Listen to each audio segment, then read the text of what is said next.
Allez, on se retrouve pour une analyse complète, Bitcoin, crypto et je vais en faire plusieurs. Donc, on s'était dit, la dernière fois, il faut construire la figure. Donc on a eu le zigzag, tac, tac, tac, on est dans la construction de figure. Il faut redépasser la médiane, c'est ce qu'on a fait ces derniers jours. Et là, ce lundi, on met un bon chandelier ici qui va nous faire revenir sur la résistance.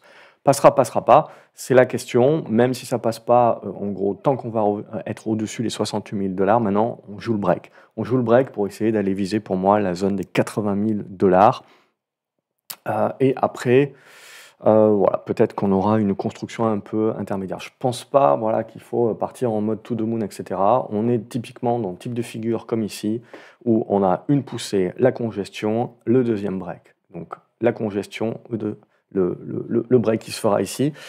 Mais je pars du principe qu'en règle générale, le mouvement doit être moins puissant que le précédent. Bref, la dernière fois, on avait fait quasiment 30 000 $. Allez, on peut se dire éventuellement, pour moi, voilà, aller chercher les 80 000, ça serait déjà pas mal. Ça nous permettrait de tester une oblique. Alors, on verra si elle est vraiment pertinente ou pas pour le marché, mais si vous allez voir du côté du mensuel, ça nous permettra de tester éventuellement, on verra, une oblique. On ne sait pas encore comment trop la tracer, mais elle tourne aux alentours des 80 000 $. Sinon, ben, il n'y a plus rien, hein. Il y a plus de résistance au-dessus de la tête. Donc, quand il n'y a plus de résistance au-dessus de la tête, c'est des moments de marché, si vous voulez, où il faut se mettre en suivi de tendance parce qu'il faut se laisser surprendre par le marché. Si le marché a envie d'aller to the moon, qu'il y aille, on se fait plaisir et on laisse faire. Donc, 80 000 $, ça me paraît une bonne zone. Tant qu'on est au-dessus des 68 000, si on repasse sous les 68 000, on continuera le zigzag dans la figure. Je pense que d'ici là, j'aurai le temps de refaire une autre vidéo pour se dire, ok, ça commence à sentir le roussi, mais là, au-dessus des 68 000, 67 000, on est positif et on le joue. Au niveau d'Ethereum, bah pareil, de toute façon, quand je vois ma grille, on voit que tout le monde s'est levé du bon pied ce matin au niveau des cryptos. Ethereum, c'est plus en retrait puisqu'il manque cette médiane à casser. On va la toucher ici. Donc sur break de cette médiane, on se réouvrirait la zone des 4100, mais on reste, vous voyez, toujours dans la figure assez large qu'on a construite.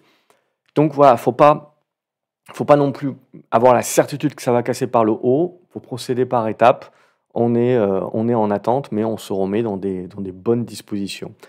AV, on va reprendre les cryptos que je suis d'habitude. AV, même chose que pour Ethereum, on revient sur la zone de résistance médiane. Il faut casser par le haut pour se remettre dans les dispositions, dans le haut de la figure, pour derrière breaker et là relancer la tendance haussière. Donc là aussi, c'est des figures assez larges. Algorand, je vais le faire un petit peu dans l'ordre alphabétique. Algorand, même idée. Ici, vous le voyez, et on a vraiment le Bitcoin et le reste pour l'instant. On va voir un petit peu au fur et à mesure. Mais pour l'instant, voilà, il y a encore tout à faire sur Algorand, c'est-à-dire se remettre dans cette zone des 28 cents et breaker cette zone. Et là, vous pouvez jouer les achats et on pourra jouer à nouveau les alts. Avalanche, ça va être la même idée. On est revenu consolider sur l'ancienne résistance. Ici, donc, on a la médiane, vous voyez. Donc, il faudra repasser les médianes pour se remettre dans les dispositions. Mais on n'est pas, c'est pas la folie, quoi. On n'est pas encore dans des relances de toutes ces autres cryptos. Donc on est surtout en plébiscite les grosses pour l'instant. Le BAT, c'est la même idée. On tient les supports, on se remet dans la médiane ici. C'est cette zone-là qu'il faut breaker au niveau des 35 cents pour avoir une nouvelle poussée vers les 44-45. Au niveau du Bitcoin Cash, le Bitcoin Cash, il arrive. Là, on a breaké, on est parti en exponentiel, on valide ce petit support ici. Là, on est dans de la continuation du mouvement. Donc là, j'ai rien à dire. Éventuellement, on peut essayer d'aller chercher les 770 $. On voit qu'avec le halving, on joue à fond le Bitcoin Cash. Il y a un objectif entre les 770, 800 $ jusqu'à 850 éventuellement. Et là, on devrait commencer un petit peu à prendre des profits et à construire une figure. Mais sinon, vous voyez, la figure, elle était très fine ici. De toute façon, on avait eu cette longue base ici qui avait été construite. Ça, c'est toujours très positif. Et donc là, le break qui se fait est en mode explosif. Donc on voit Bitcoin Cash qui continue d'être la grosse puissance. Ça, Bitcoin SV, même idée, on est revenu sur la médiane, vous avez besoin de breaker ici. Ça permettra de relancer les affaires. En tout cas, c'est bien construit. Je pense qu'il y a une spécu à jouer là-dessus, à la limite. Le Cardano, un peu plus en retrait. Vous avez besoin de revenir au-dessus de ces 67, 70 cents pour en effet repartir. Donc on voit, hein, ça rebondit bien sur l'ensemble des cryptos, mais pour certaines cryptos, c'est du rebond. Pour d'autres, c'est de la relance de tendance haussière. Chainlink, même chose. Avant de parler relance tendance haussière, il va falloir redépasser les 20 $. Donc c'est pas tout si vous voulez de rebondir là. Il y a des résistances ici. Donc tant qu'on continue de buter dans cette zone-là, on continue de construire les figures qui sont plus larges. Si on arrive à franchir ces 20 $, là on peut rejouer un petit peu de spécu. Mais c'est pas gagné. C'est ça que je trouve intéressant. C'est que le marché ségrègue pas mal. Au niveau de Cosmos, on voit la même chose. On est encore en retrait. Avant de parler de relance, il faut au minimum revenir au-dessus des 12,60 $. Donc là, pour l'instant, c'est que du rebond intermédiaire. Pas grand-chose, on ne peut pas parler de relance en dessous des 12-13 $. Le Crypto 0x, alors là, ça a l'air bien spécu parce qu'on a bien redonné. On fait le rebond, regardez, pas n'importe où, hein. On avait tracé, ça c'est daté de l'ancienne analyse certainement. Ici, on avait l'ancien sommet, on a fait le rebond dessus, donc c'est le rebond. Mais là, vous avez directement une résistance sur la zone des 85. Donc soit on construit dans cette zone et on rebreak ici pour tenter de reconstruire, mais même chose, pour moi, c'est pas des trucs qui relancent en ligne droite, ça. C'est des trucs qui ont besoin de construire un petit peu plus. Curve DAO, alors que ce serait bien quand même que ça marche un petit peu plus vite. Mais Curve DAO, ça va être la même idée, c'est du rebond à ce stade, mais là ça peut bloquer. C'est vraiment ce débordement des 72 cents qui nous remet bien pour jouer des relances haussières sur toutes les autres cryptos. Le Dogecoin, ça va être la même idée. Là, on est un peu plus spécu. Alors, on voit qu'on joue vraiment encore sur la psychologie des foules. Ça, le marché, c'est pas ça qu'il voulait, mais on est toujours dans la tendance haussière. On voit qu'au-dessus des 10 cents, c'est toujours positif, globalement. Ça, voilà, j'avais vu un petit peu trop étriqué sur ma figure. C'est un petit peu plus large. Là, c'est un petit peu difficile. En gros, les 22, je pense pas qu'ils vont passer. Alors, je prends des risques en disant ça, mais honnêtement, je pense pas que ça va passer. Je pense qu'on va continuer à gesticuler dans cette zone-là. En tout cas, c'est pas elle que je prendrai. Elrond, c'est la même chose. On voit que c'est un peu plus en retrait, hein. On a corrigé un petit peu plus fortement. C'est à nouveau les 65 $ qu'il faut redépasser pour se remettre dans des bonnes dispositions de relancer.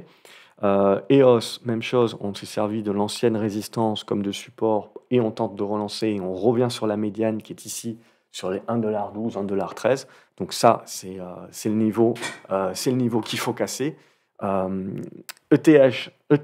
Ethereum classique, je vais y arriver. Là aussi, on est sur quelque chose où j'avais vu la figure un petit peu en mode étriqué. Ça a été plus large pour aller chercher les supports, mais l'idée est la même. De toute façon, les cryptos, c'est toujours un petit peu plus large. L'idée est la même, on est en train de revenir et de dépasser pour l'instant la médiane. Donc ce qu'on veut, c'est graviter dans cette zone-là avant de breaker pour donner le signal de relance. Horizon versus dollar. Là aussi, on est revenu sur l'ancienne résistance oblique qui sert maintenant de support. Alors certains vont anticiper pour acheter ce niveau-là, mais c'est vraiment revenir dans cette zone-là, travailler comme ça, casser là. Là, on se remet dans des dispositions de pouvoir relancer des bonnes spécus.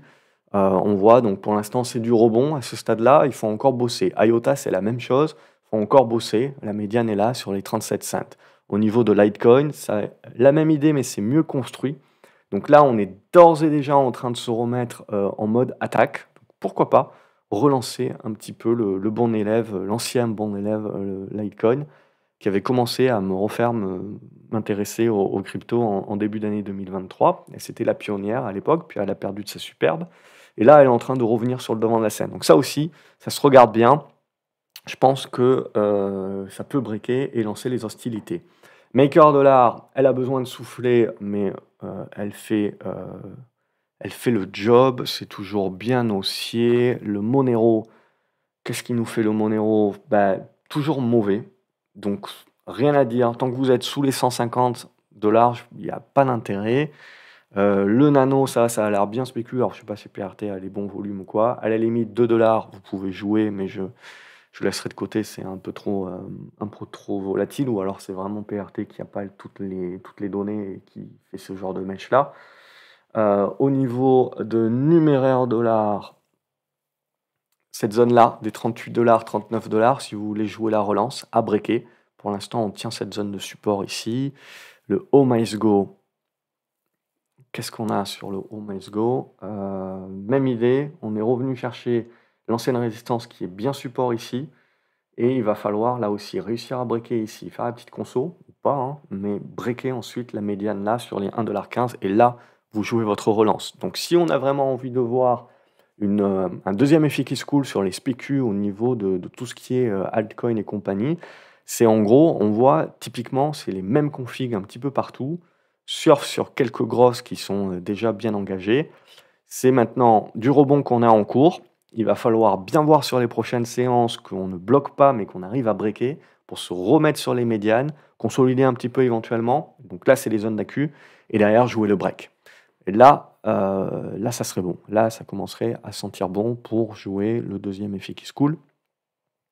Sur cette relance, au niveau de Polygon, Matic, c'est la même idée, on est un petit peu en retrait, on le voit ici. Ce que je veux, c'est arriver ici, bloquer un petit peu, faire la petite conso et faire le break. Donc cette zone-là des 1,06 $ que je me mets, que je me mets vraiment en zone d'achat. Évidemment, les niveaux actuels peuvent être des niveaux d'achat pour celles et ceux qui veulent anticiper, éventuellement avec des stops peut-être un petit peu plus courts pour jouer vraiment la relance. Mais pour l'instant, on n'a pas encore les signaux, mais voilà. Qtum, je pense que ça se remet bien. On voit le débordement des 5 $ peut permettre d'initier cela. Mais là aussi, voilà, on a bien tenu les zones de support. Vous voyez, on est revenu chercher les anciennes résistances devenues support. Donc là, c'est propre. Tiens, le Ripple XRP. On est dans la même idée, hein. On a bloqué sur la résistance, on est revenu chercher les supports. Donc là, il nous faut refaire un petit truc comme ça. Je vais mettre ma médiane ici. À partir du moment où on dépassera la médiane des 65 cents, on se remettra dans le haut du panier. Et là, si vous avez le break, là, ça va être très très bon, je pense. Au niveau de Solana, qui souffle un petit peu, mais on voit, on souffle pas tant que ça. On reste dans le haut de la figure et dans une nouvelle construction de figure. Donc, moi, honnêtement, après une telle hausse comme ça, où c'est du x5, hein, non, c'est même plus que ça, c'est du x10, c'est du x10 en l'espace de 6 mois. Faire une conso comme ça, qui est vraiment pas majeure, ça veut dire qu'il y en a encore sous le pied. Donc, je pars du principe que là, on a la médiane qui est ici. Donc là, pour l'instant, on attend encore un petit peu, on est dans le bas de la figure. Et si on revient au-dessus de la figure, dans le haut de la figure, au-dessus des 182 $, dans cette zone-là, on rejoue le break aussi, pour essayer d'aller chercher 250, 260 et des nouveaux ATH éventuellement. Le Stellar qui est très connecté au Ripple, même chose. On est venu un petit peu en dessous de ce qui m'intéresse, c'est-à-dire repasser au-dessus des 13,50, ça sera important, et ensuite valider avec le passage des 14,50. Là, vous aurez un signal de relance qui, à mon avis, sera connecté de toute façon au XRP. Tezos, ça va être la même idée. Certains jouent des obliques comme ça. Moi, je préfère jouer l'horizontale 1,40 à dépasser. Ça vous donne le signal. Au niveau The Graph, qu'est-ce que ça nous fait ça? Même chose, on est dans de la conso à ce stade-là. Éventuellement, ça peut toujours consolider un petit peu plus fort, donc c'est pour ça que je préfère attendre que le marché me donne le niveau de support, me valide que ce qu'il veut faire comme rebond, c'est un peu plus puissant, qu'il veut me faire un petit truc comme ça à la limite. Et le vrai signal à la limite, ça sera quand je revaliderai les 35 cents en support et quand je vais me libérer pour un deuxième effet qui se coule sur un débordement des 42. Si je veux voir une nouvelle spécu sur les crypto altcoins, on voit la majorité sont exactement dans les mêmes dispositions, sauf quelques très bons élèves. On est dans les mêmes idées. Sandbox, exactement la même idée. Ce qu'on veut, c'est que ça break, que ça revienne ici et que ça relance. Et là, c'est des niveaux de prise de position qui sont un petit peu plus sûrs que là, juste actuellement, où pour l'instant, on a du rebond, mais on arrive déjà sur résistance. Donc, il va falloir donner le coup de rein, mais on est sûr de rien. Donc, pour l'instant, voilà, celles et ceux qui le tentent, c'est de l'anticipation. Même chose pour Theta. On veut breaker, faire la petite conso et derrière breaker l'horizontale. Et là, on est bon. Torchain. Qu'est-ce qu'on a de beau sur Torchain? On est revenu sur l'ancienne résistance qui devient, il valide bien son niveau de support. Donc là, il y a toujours des personnes qui anticipent un petit peu parce qu'ils jouent le support, pourquoi pas. Mais ce qu'on veut voir, c'est la cassure ici, le pullback et la tenue de ce niveau de résistance qui devient support et la cassure de cette résistance-là. Et là, on sera bon pour le signal de relance. Sinon, on va continuer d'évoluer dans des figures assez larges. Vous voyez, je veux dire, si on peut faire des trucs comme ça peut zigzaguer pendant un long moment. On n'est pas obligé de repartir tout de suite. On est en train de construire les figures qui vont nous permettre de jouer le véritable bull run sur la cassure haussière. Pour l'instant, il faut laisser encore. Je parle pour les moyens-termistes, hein. Pour les court-termistes, évidemment, eux, ils prennent les positions d'ores et déjà. Mais pour les moyens-termistes, voilà, on est encore dans l'attente de voir un petit peu comment tout ça va se construire. Mais ça prend forme. Ça prend forme. Pour Uniswap, c'est pareil. C'est cette zone des 13 $ que vous devez dépasser pour vous remettre dans des bonnes dispositions. Au niveau de Waves, on voit, c'est un petit peu plus en retrait, mais on tient là aussi les zones de soutien. Ce que j'aimerais voir, c'est un rebond un petit peu plus puissant dans cette zone-là qui est capable de faire ça. Voilà. Et donc là, encore un petit peu d'attente. Et le Zcash, le dernier de cette liste. Après, je vais regarder quelques actions rapidement pour boucler la boucle. Au niveau du Zcash, même idée, mais c'est cette zone des 32 $ que je vais utiliser. Donc là, il y a un bon support, hein, une bonne zone de support. Ça travaille dans cette zone-là, globalement. Mais le véritable signal, c'est le débordement des 32 qui commence à lancer les hostilités. Au niveau des actions, j'ai quoi à vous montrer? J'ai Bitcoin Group, ça c'est coté en Allemagne. Je trouve ça très propre, toujours. Donc je pense qu'on peut relancer ici, mais là aussi, la question après, ça sera de dire est-ce qu'on construit une figure un petit peu plus large? Mais bon, là, il y a une volonté, je pense, d'aller chercher un nouveau plus haut. Et après, peut-être un petit peu plus de construction. Mais ça se joue encore. Le Bitcoin digital, ça, c'est un peu plus en retrait. Donc on voit d'une manière générale, alors je suppose que c'est un mineur, mais d'une manière générale, les mineurs sont beaucoup plus en retrait. Bon, on voit que le halving peut leur coûter pas mal. Et en gros, leur seule manière, je dirais, de s'en sortir et de relancer leur tendance haussière, c'est de se mettre eux-mêmes acheteurs de Bitcoin. Et donc, en gros, on joue de par leur relais la hausse du Bitcoin. Mais là, en gros, c'est la même idée. Ça se maintient, mais c'est pas chaud. Ça redevient intéressant si vous débordez les 3 $. Là, on joue l'achat sur break. Vous avez du Bitfarms également, qui est dans les mêmes dispositions. Vous voyez, cette zone est 2,50 $, 2,60 $ à casser. Bitdeer également, technologie. C'est des configs qui sont plutôt pas mal, mais qui n'arrivent pas encore à breaker par le haut. Mais bon, c'est une question peut-être juste de temps, mais en tout cas, un débordement des 8 $, là, ça serait franchement intéressant de regarder. Ça reste un petit spécu. Coinbase, elle, est plus en train de construire sa figure. Donc hop, même chose, je ratisse un petit peu large, mais voilà, vous avez typiquement la figure qui est en train de zigzaguer et de construire. Donc ça reste haussier, on construit la figure, le jour où ça casse par le haut, on a un nouveau signal. Au niveau de, tiens, si on regarde Marathon Digital, pareil, c'est un peu plus en retrait en tant que mineur. Toujours ce débordement des 22-23 $ qui permettrait de relancer le schmilblick. Toujours ce support oblique à surtout ne pas casser. Ça commencerait à pas être terrible. Et aussi sinon du micro-stratégie, donc là, c'est du hold Bitcoin pur, où là, il faut être accroché parce que la volatilité du titre est quand même assez énorme, vous voyez, ça zigzague bien comme il faut. Mais typiquement, là aussi, je dirais qu'on est dans du gros zigzag, mais qui permet de construire la figure. Donc on met la médiane ici. Là, on a des mouvements de 10%, mais qui ne changent pas trop la donne. Donc éventuellement, revenir tester la moyenne mobile 20. Mais voilà, je suis en attente. Il faut vraiment un truc comme ça pour se dire, OK, on rejoue une poussée haussière là-dessus. Je suis plus dans l'idée que vous voyez que le Bitcoin peut aller chercher potentiellement 80 000 $, mais que ça fera revenir MicroStrategy peut-être bloqué ici, et en fait valider plus sa figure que de la casser par le haut. Et derrière, peut-être qu'on rentrera dans des consos peut-être un petit peu plus puissantes. Bref, voilà, j'ai fait un petit peu le tour. J'espère comme d'habitude que ça vous plaît. N'hésitez pas à mettre des pouces en l'air, vous abonner à la chaîne pour ne pas louper les autres vidéos. Et je vous retrouve la prochaine fois. Salut les graphes, bon trade, à plus.